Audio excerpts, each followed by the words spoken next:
Welcome, welcome, welcome to Autism Talk. How are you today? Thank you for your sharing and thank you for watching the videos and always looking for them. I appreciate it. And I'm also coming to you and asking you to make sure you share, make sure you like, and make sure you comment. All right. Thank you for everything and subscribe. We know me and my loose head here. Today, I want to share some things with you about autism in the classroom. Our students, that's on the spectrum in the classroom and identifying some signs of autism or spectrum in classrooms. Okay. As I've mentioned before, and as you hear all the time, no two persons with autism are alike. No, no, they're not. In each autism or spectrum case, or each person is different. Is different. They're just different. We're just different. Everyone's different. We're just good at or like to put people in baskets or in categories and we're like, oh, they're all alike. Oh, and they're all alike. When we're all different. None of us are alike. Even those of us that have twins, okay? Um, there's a difference, okay? There is some difference. We like to group things, yes. So I want to point out some information about um, people with autism in a classroom and maybe some of the challenges they may have. I want to say I can think of about hmm, maybe six common, like common occurring signs of autism in students with autism that you may be able to identify. Now, don't get me wrong. I did start this off saying no two are alike, and absolutely correct.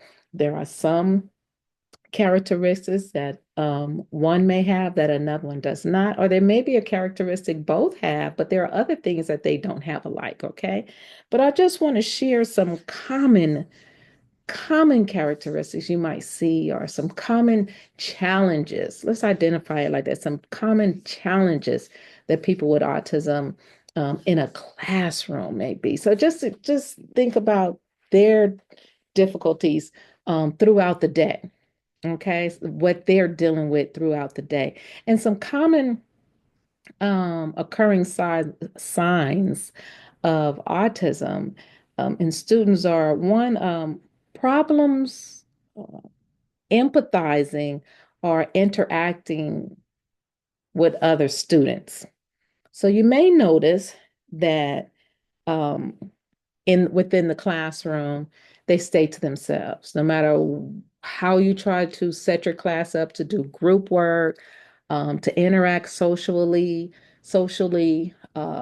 they tend to stay by themselves and not interact with others. They could be sitting at the table with someone and still not interact with others in that group, just not interacting. Or also noticing that if someone is not feeling well or someone is sick or someone is sad or and you may notice another student not being able to empathize with that person. It's just let's keep going, it doesn't matter, let's move on, it does. And it's not being mean. Please don't look at it as them being mean. And they're not saying it in a mean fashion or with malice. It's just for in their mindset and their way of thinking, let's keep moving. There's no reason to stop. Stick to the program or to the structure of the classroom, the schedule. So they may have some problems with empathizing with others, or, like I say, interacting with students. Something else that I've noticed, difficulty maintaining eye contact. So, see if you notice that they're not communicating with one another or even with you, looking at you directly in your eyes could be a sign of autism within the classroom. And it can make it difficult for others trying to communicate with that student. Um, Say, for instance, that student may be in an all-inclusive classroom. I don't know. Sometimes they have them in uh, uh, oh, I can't think of the name of it, in a classroom setting where it's just all students with autism in there. And then it may be like a resource classroom or an inclusion classroom where they're in the classroom with everyone, or, with all um, fabrics of people in there. So others may judge because he's not looking at them when he's speaking to them, or he doesn't mean what he says because he didn't look you in your eyes. And a lot of us, we grew up thinking if you don't look a person in their eyes, you not telling the truth, or you're not strong, you're weak, things like that. And that may not be true. Okay. Some other thing. Oh, yes. You might find that you see some unusual or repetitive actions or behaviors done. They may constantly repeat doing something, if it's tapping, it could be pulling at their hair, it could be making sounds, repetitive behaviors, doing something, or some type of action that's repeated all the time, flapping of the hands, scratching, just constantly scratching, or just tapping or clapping their hands. It could be something simple. Um, so those would be some, or a sign of someone in the classroom having autism. Um, Another one that comes to mind is achieving simple goals. Like they have a difficult time achieving things, simple goals that we would think, that they're simple, like tying your shoe. And I should reiterate that because tying your shoe is not a simple goal. Lord knows how long it took us to learn to tie our shoes, but simple things as tying your shoe, buttoning up their jacket, zipping up a jacket, unzipping, finding something in the backpack or in their desk that is there. Just simple task. Trying to manage or achieve that simple goal um, could be difficult. Lining up could be difficult. Something else that will be signs of autism in the classroom: problems learning at the same pace or level as other students. um, Everyone's all over the place. I don't mean like all over the classroom. I mean at a learning level, at their teaching level. They all could be at different levels, and no two or could be on the same level, and they're learning at a different pace. And then you have different ways of learning. You got the visual, the auditory, the tactile, and trying to figure out what way is best for that particular child or individual. So you may notice problems at the same pace or level that students, as learning as the other students, may take them a little longer, may take them 4 weeks instead of 2 weeks to do an assignment, to catch on or grasp a skill or something. Okay. It may take them 6 months.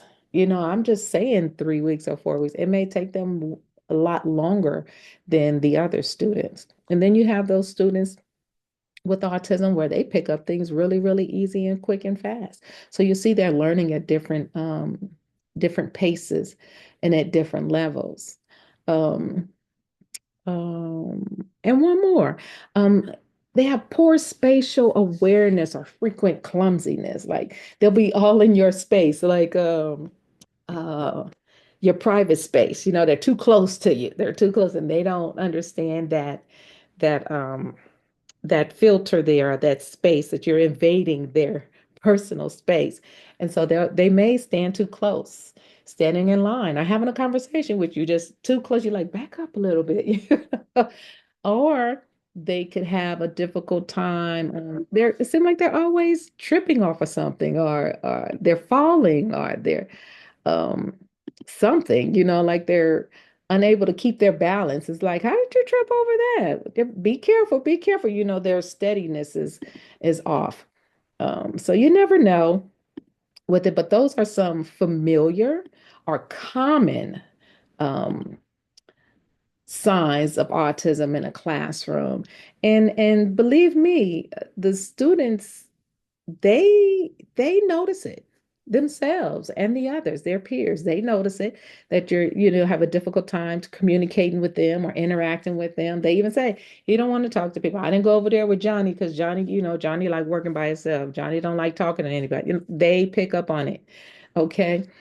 So there, that may create challenges for them in the classroom. Not may, that does create challenges for them in the classroom because now they have to figure out a way how to fit in, how to blend in, how to, not stand out. And, they don't want to be talked about. They don't want to be bullied. They don't want to, just like the rest of us, we don't want to encounter anything that makes us stand out from others.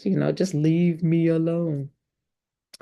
Um, when you interact with enough cases and or enough people with autism, it tends to, you're able to notice some certain things about people that may be on the spectrum. And you're like, oh, okay, they could be on the spectrum. Oh, yeah, she's, off to herself and isolating herself, don't want to interact with others. She doesn't tend to empathize with others. Um, she has this repetitive behavior. She keep repeating certain things. I keep moving this certain movement, just rubbing her fingers together, just rubbing her fingers together, things like that. And you'll be able to notice and identify those things. But these are some things that teachers have to take into consideration in the classroom, because I'm speaking about in the classroom. And even if they're a all-inclusive class or I don't know why I can't think of the name, but it's the class, the closed class setting where all the students are with autism would be in that class. All the students with specific learning disability would be in that class. But when they're in an all-inclusive class, then they're in the classroom with a mixture of everybody. Okay. But teachers definitely have to consider these